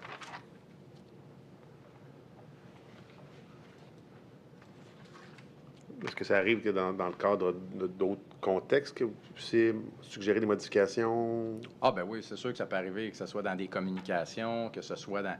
Mais là, on est dans de l'information factuelle. Tu sais, c'est sûr que si demain matin, on veut modifier pas le sens, mais tu sais, mieux exprimer nos propos, etc., c'est sûr qu'on peut émettre certaines recommandations pour modifier le contenu d'une chose, mais c'est toujours dans le but d'être transparent puis d'être compréhensible par l'auditoire. C'est pas dans le but de tweaker de l'information, c'est beaucoup plus dans le sens d'être, tu sais, que ça soit clair et limpide, là.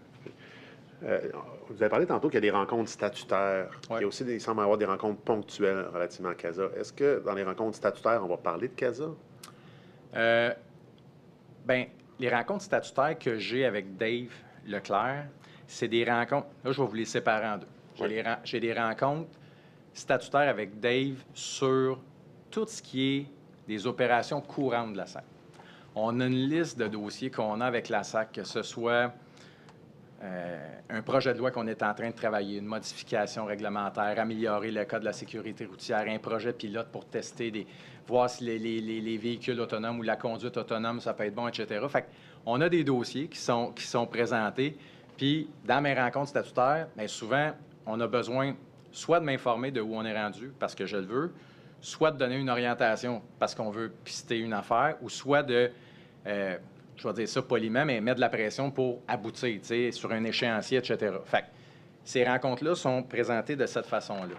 CASA, ce n'est pas un dossier où on nécessite de l'intervention politique. C'est un dossier qui est en parallèle, qui est comme fermé, qui est sur on n'a pas d'orientation, on n'a pas de crédit à donner, on n'a pas rien. Fait on n'a pas, dans nos points de passage, CASA, dans nos rencontres statutaires avec Dave Leclerc, spécifiquement. Par contre, quand on rencontre, avec Dave Leclerc, je n'ai pas cette discussion-là.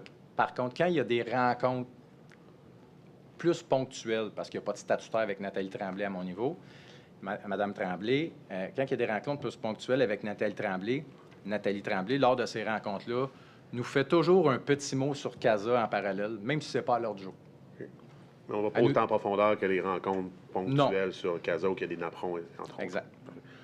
Rapidement, là, AG 31, est-ce que ça vous dit quelque chose? C'est une rencontre du 4 juin qui semble être la statutaire entre Mme Aubry et Mme Tremblay, mais on demande d'ajouter M. Leclerc et M. Généreux. Est-ce que ça vous dit quelque chose de particulier? Je vais aller voir ça. Oui, AG 30 et 31. Non, probablement que Mme Aubry a demandé à ce que... c'est sûr que si on m'a demandé de m'ajouter, c'est parce que c'est Mme Aubry qui a demandé à ce que je l'accompagne à la rencontre. Ça, c'est aussi simple que ça. Puis on est au cœur des réouvertures de services puis tout ça là, dans la pandémie. Fait que c'est probablement lien avec ça. Il y a une rencontre cédulée avec Mme Régnier, Vézina, Aubry, M. Leclerc, M. Malenfant, M. Simard, Mme Tremblay et vous, le 30 juin 2020, pour faire un tas de situation, mais il y en a également une le 3 juillet. Est-ce que c'est possible que celle du 30 juin ait été remise au 3 juillet? Je pense que oui. Là, je n'ai pas la pièce avec moi, mais de mémoire, c'est ce que j'ai lu en relisant mes notes, parce que c'est sûr qu'on n'a pas eu, avec la même équipe, à 3 jours d'avis, la même rencontre. Là. Parfait. On va exhiber la pièce AG 13.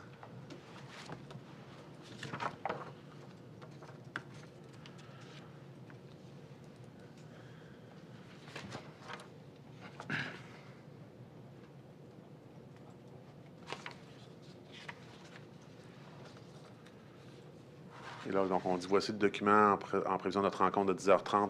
On est finalement le 3 juillet, d'où mon hypothèse. Mm-hmm.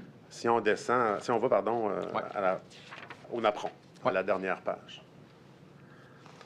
Pouvez-vous nous contextualiser là, la rencontre, encore une fois, au meilleur de votre souvenir, par rapport à ce napperon-là? Oui. En fait, là, il faut comprendre, je vais revenir dans le temps.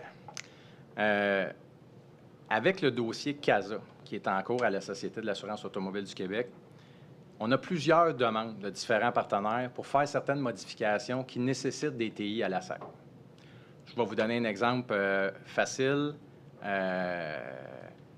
Exemple, la taxe sur l'immatriculation dans la CMM. La CMM est en demande chez nous pour modifier cette taxe-là.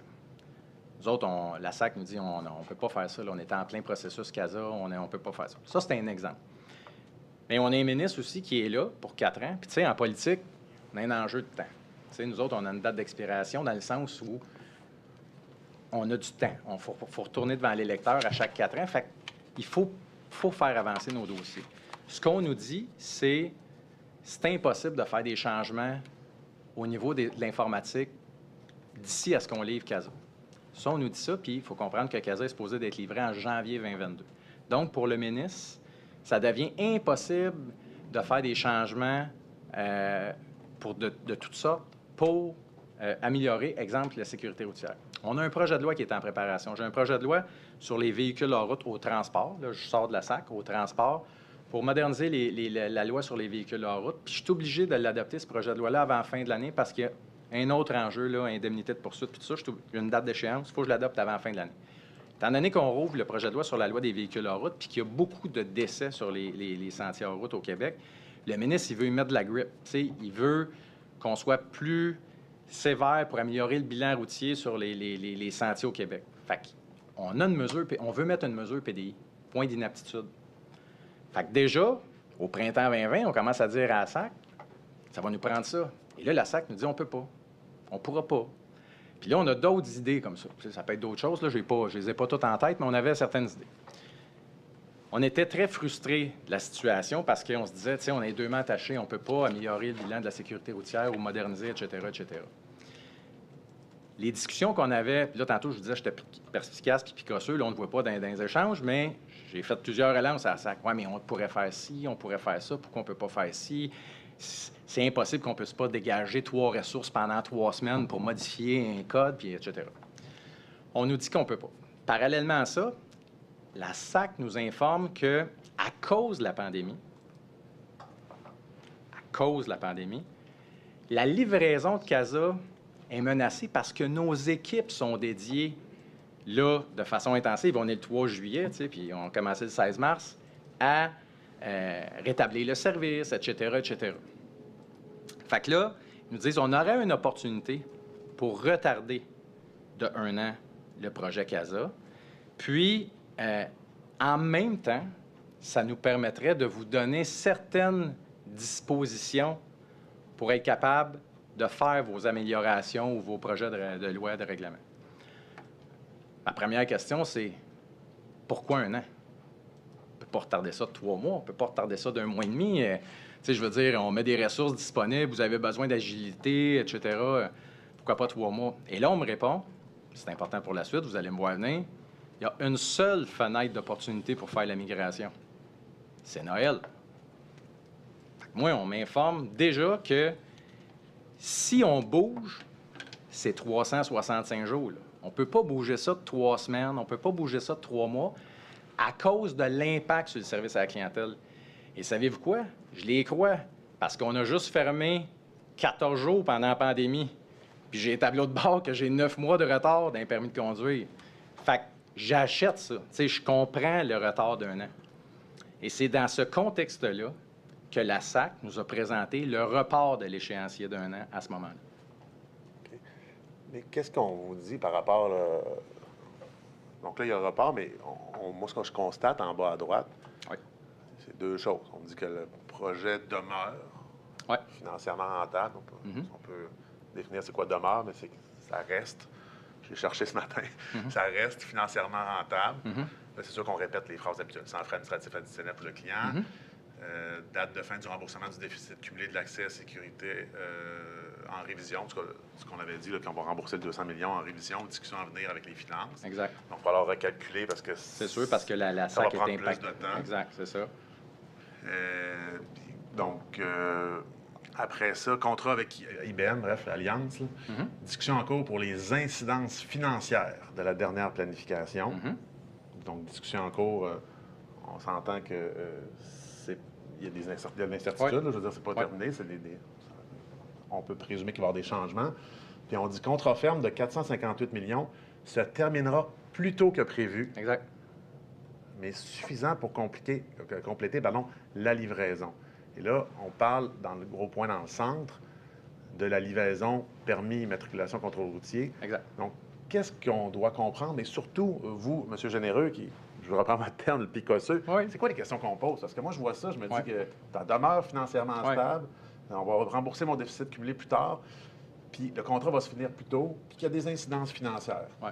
Bien, il y a des incidences. Les discussions sont en cours concernant les incidences financières. Ça veut pas... Il y en a. Est-ce que ça va se conclure par des... Bien, exact. On ne sait pas. On sait pas. Mais les questions que je pose, la question est très bonne. Les questions que je pose. Premièrement, on me répond qu'il n'y a pas d'impact sur le contrat parce que l'Alliance va être capable de livrer ce qu'ils ont à livrer, mais que le contrat va finir plus tôt. Ma compréhension à moi, puis ce qu'on m'explique, c'est, étant donné qu'on le fait en partage de risque avec la SAC, bien, que le contrat se termine plus tôt avec l'Alliance. Tu sais, moi, il faut comprendre que si demain matin, j'ai un contrat avec un partenaire pour me faire un logiciel puis l'intégrer, que le contrat se termine plus tôt, pour moi, ça ne change rien. Là. Dans le sens que si j'ai mes ressources à l'interne pour le mettre en œuvre puis pour être capable, parce que c'est ça qui est présenté, c'est qu'on le fait en collaboration. Donc, les questions qu'on pose, c'est toujours en fonction de, y a une incidence financière? Il n'y en a pas. Comment on répond à ça, livrer plus tôt versus la livraison prévue? C'est la SAC à l'interne qui participe depuis les années passées et continue de participer au projet, qui fait en sorte qu'on va livrer ce projet-là 1 an plus tard, mais en respectant le contrat de 458 millions. Quand vous dites que, je comprends de poser la question, je n'étais pas là, mais qu'il n'y a pas d'incidence financière, c'est écrit noir sur blanc. Là. Il y a des incidences financières, on discute. Donc, on discute comment les gérer, mais clairement en discussion en cours pour les incidences. Donc, c'est pas pour voir s'il y a des incidences. Il y a des incidences, on discute, puis c'est des incidences financières suite à la dernière planification. Donc, quand on vous dit qu'il n'y a pas d'incidence financière, vous êtes perspicace. Il ne faut pas croire que vous croyez ce qu'on vous dit. Les incidences financières, c'est quand on dit des incidences financières, un contrat qui se termine plus tôt, ça ne veut pas dire qu'il y a des incidences financières négatives. Ça ne veut pas dire que ça va coûter plus cher. Je peux avoir un contrat que je m'engage avec des partenaires pour une date X, puis qu'il faut que je négocie les incidences financières dans le sens où qu'est-ce qui est la part de l'Alliance versus qu'est-ce qui est la part de la SAC. Les incidences financières peuvent être résolues à l'interne. Moi, ce qu'on m'explique, c'est qu'il n'y a pas Puis il faut comprendre que la proportion... Je ramène ça en janvier 2020. Pour moi, la proportion de la SAC est toujours pas chiffrée, là, le 3 juillet 2020. Fait que moi, les effectifs de la SAC au projet, ils sont déjà sur le payroll avant CASA. Fait que les incidences financières viennent probablement combler, si combler il y a, de l'interne. Parce qu'on me dit que le contrat ferme va permettre la livraison, même s'il se termine plus tôt que prévu. Fait que dans mes questions, c'est clair que y a-t-il des coûts? Il n'y a pas de coûts supplémentaires pour le contrat, mais pour moi, le contrat, c'est le projet. Fait que... Non, je comprends ce que vous me dites, mais je rappelle, là, on me dit que ça demeure financièrement rentable. Donc, ça sous-entend qu'il y a des changements de coûts, mais que ça demeure un bon projet. Parce qu'on va voir plus tard, c'est comme la marge de manœuvre va réduire. Là. On va le voir un peu plus tard tout à l'heure. Après ça, on dit que ça va prendre plus de temps à rembourser. Après ça, on me dit qu'il y a des incidences financières, mais je suis en train de discuter. On me dit que je vais livrer 1 an plus tard. Puis encore une fois, c'est des ressources humaines. Donc, si je livre plus tard, c'est des travaux. Oui, mais les ressources humaines de la SAC, dans ma tête... Non, mais je parle des ressources humaines. Le 458 millions, bon, il y a des licences, mais c'est beaucoup de personnes qui travaillent là, à programmer, etc. Mais dans ma tête, ces personnes-là étaient à l'emploi avant CASA, vont l'être pendant la livraison, puis vont l'être après. Oui. Dans ma perception, c'est ça. Fait que les incidences financières qu'on peut attribuer au projet, je comprends ce que vous dites, mais pour moi, si l'employé est là, qui travaille sur la transition informatique qui va être livrée plus tard versus s'il est livré plus tôt, je suis pas en train d'économiser de la main-d'œuvre TI, même s'il se termine 1 an avant, là, dans la présentation qui m'est faite par rapport aux ressources de la SAC. Non, je comprends, mais je termine là-dessus avant de prendre la pause, mais on dit qu'on va livrer plus tard, on dit que le contrat finit plus vite, puis on dit qu'il y a des incidences financières. Puis, vous l'avez dit, vous êtes perspicace. C'était clairement... je ne sais pas ce qu'on vous donne comme explication, mais ça mérite de gratter un peu plus, non? Oui, mais on me dit qu'il n'y en a pas, tu sais, de coûts additionnels pour le contrat. Puis les incidences financières, c'est dans les opérations de la SAC que je les vois. Puis moi, les opérations de la SAC, concrètement, par rapport au projet CASA, je n'ai pas la ventilation des coûts à ce moment-là, de la proportion de la SAC. Fait que, oui, des coûts, mais si la SAC, demain matin, pas si, mais la SAC nous confirme que 458 millions, le contrat va être respecté. Le budget d'opération de la SAC, à l'interne, comme je vous ai mentionné tantôt, il y avait déjà des investissements de 25-30 millions par année récurrents en soutien TI. Moi, dans ma tête, oui, il va peut-être avoir 10 millions de plus, 15 millions, mais c'est à l'interne, c'est pas quelque chose qu'on va devoir autoriser. On ne me demande pas des crédits au ministère, on ne me demande pas de l'argent. La SAC se gère par rapport à ses finances. Sauf que rien ne se perd, rien ne se crée. Si la SAC en met plus de ressources, nécessairement à la facture totale... Je suis d'accord, mais tu sais, il faut se mettre aussi qu'on est le 3 juillet 2020, en pandémie. Notre priorité, là, c'est le retour à service. Puis, savez-vous quoi? On sait qu'on va être dans les parenthèses à la fin de l'année, là. C'est pas, on n'est pas en train de se dire on va faire une meilleure année que l'année passée, là. Les services ne sont pas rendus à la population. Il y a moins de transactions. Le Québec est paralysé. Il y a moins de transactions de véhicules, etc. On sait qu'on va être dans les parenthèses. Il y a des incidences financières assurément à la SAC. Oui, mais ça, on s'entend que c'est ça au niveau des opérations. Là, on parle d'un projet de transformation numérique. Je comprends, mais il est imbriqué.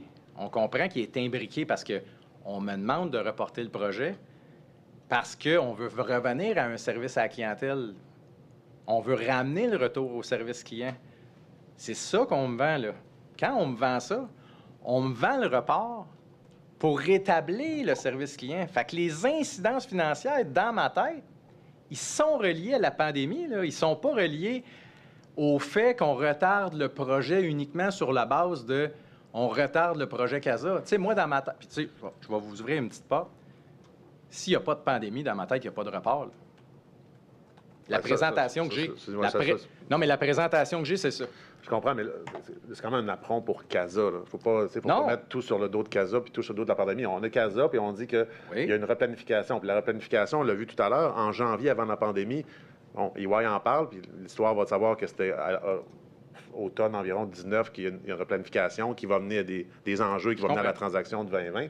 Donc, on vous dit, là, je comprends qu'on vous dit qu'il n'y a pas d'incidence sur le 458 millions, mais on dit qu'il se termine plus tôt. Est-ce que vous posez des questions? Qu'est-ce que vous voulez dire par qu'un contrat se termine plus tôt? Parce qu'on sait également que ce qu'on va faire, c'est qu'on va gruger on va couper un peu sa portée. Donc... Ouais, honnêtement, je n'ai pas de souvenir sur la question est-ce que le contrat se termine plus tôt? Est-ce qu'il y a des incidences sur le fait que ce contrat se termine plus tôt? Ma question était principalement sur y a-t-il des coûts supplémentaires par rapport au contrat? Puis dans ma tête, le contrat, je vous répète, c'est le projet.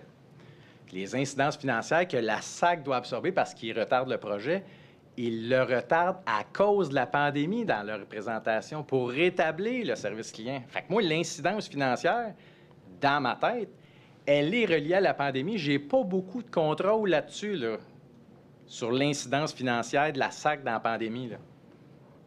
Fait que c'est dans ce sens-là que j'analyse la présentation qui m'est faite par rapport à ça, là, aux chiffres puis à l'incidence financière. Je ne dis pas qu'il n'y en a pas d'incidence financière. Je dis que l'incidence financière qui m'est présentée, elle est prise en charge par la SAC, mais le report est dû à la pandémie. Fait que moi, je relie l'incidence financière à la pandémie. C'est ça le topo que je fais quand j'ai cette présentation-là. Puis là, aujourd'hui, à froid de même, c'est facile, mais sur le moment, on est dans la merde par rapport au service clientèle, là. Notre priorité, le ministre, il n'y a pas une journée qui ne me dit pas « Alain, on est rendu à quoi dans notre attente pour l'immatriculation des véhicules? On est rendu à combien de backlog pour les plaques d'immatriculation, pour les permis de conduire, etc., etc. » Fait que notre priorité pour les Québécois, c'était pas CASA à ce moment-là. Notre priorité à ce moment-là, c'était de rétablir le service à la population. On va prendre une pause. Je vois le temps qui file, 10h37. On pourrait reprendre parce que la pause du matin, hein, vers 10h10. 11h10. 11h. Excellent, merci. Veuillez vous lever, pause jusqu'à 11 heures.